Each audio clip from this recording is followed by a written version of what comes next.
जय जय रामकृष्ण हरी. संत तुकाराम महाराज गाथा अभंग 251. आज अनेक जण बाहेरून भक्ती करताना दिसतात. कुणी संसार सोडतो, कुणी वेश बदलतो, कुणी मोठमोठे शब्द वापरतो. पण संत तुकाराम महाराज आपल्याला एक कठोर सत्य सांगतात. बाह्य त्याग म्हणजे भक्ती नव्हे. जोपर्यंत मनातला राग, अहंकार, द्वेष जात नाही तोपर्यंत केलेली भक्ती देवापर्यंत पोहोचतच नाही. आजचा हा अभंग म्हणजे खोट्या भक्तीवर दिलेला इशारा आणि खऱ्या भक्तीची कसोटी आहे. चला तर मग या अभंगाचा खोल अर्थ समजून घेऊया.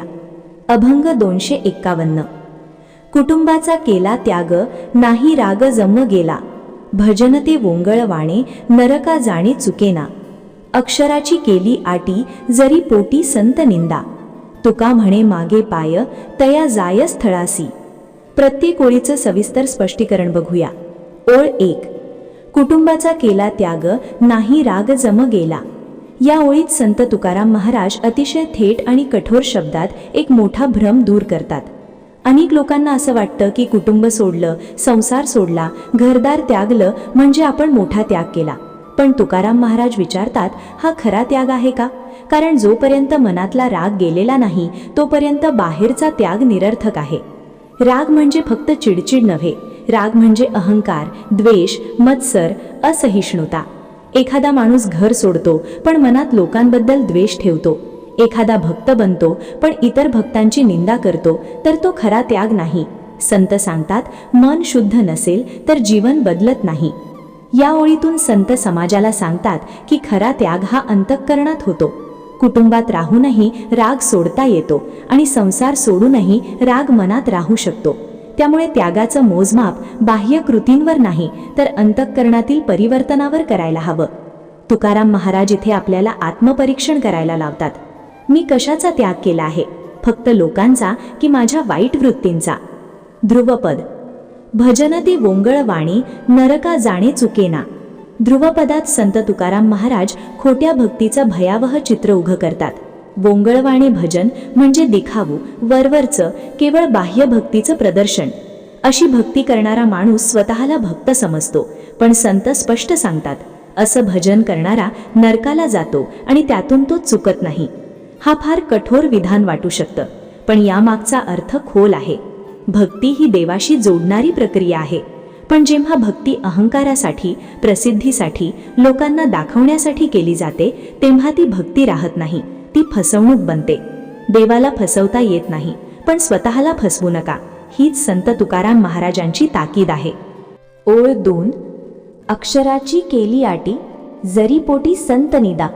या ओळीत तुकाराम महाराज धार्मिक विद्वत्तेवर आणि पोकळ ज्ञानावर टीका करतात. अक्षराची केली आटी म्हणजे शास्त्रांचे शब्दपाठ करणं, मोठमोठे ग्रंथ वाचणं, प्रवचने देणं. पण जर पोटी संत निदा म्हणजे मनात संतांविषयी तिरस्कार, निंदा असेल तर हे सगळं ज्ञान व्यर्थ ठरतं.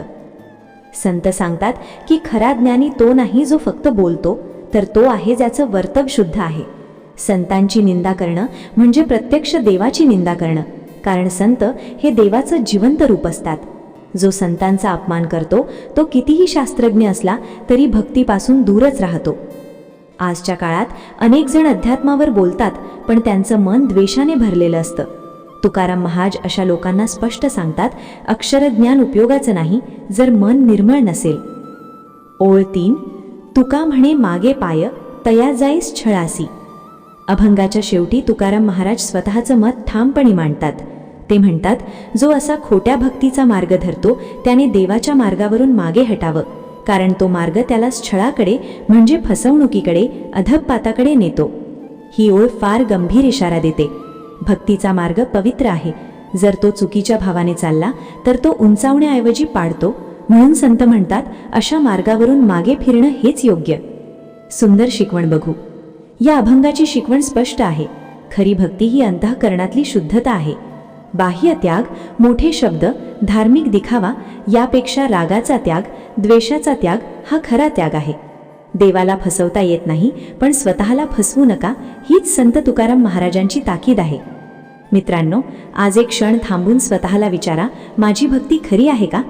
जर तुम्हाला अशा संतवाणीचा खोल अर्थ, स्पष्ट मार्गदर्शन आणि जीवन बदलणारे विचार आवडत असतील तर आपल्या ज्ञानाचे शिबिर चॅनलला सबस्क्राईब करा, लाईक करा, शेअर करा आणि संत तुकाराम महाराजांचा हा अमूल्य संदेश अधिकाधिक लोकांपर्यंत पोहोचवूया. पुन्हा भेटू एका नव्या अभंगासह. रामकृष्ण हरी.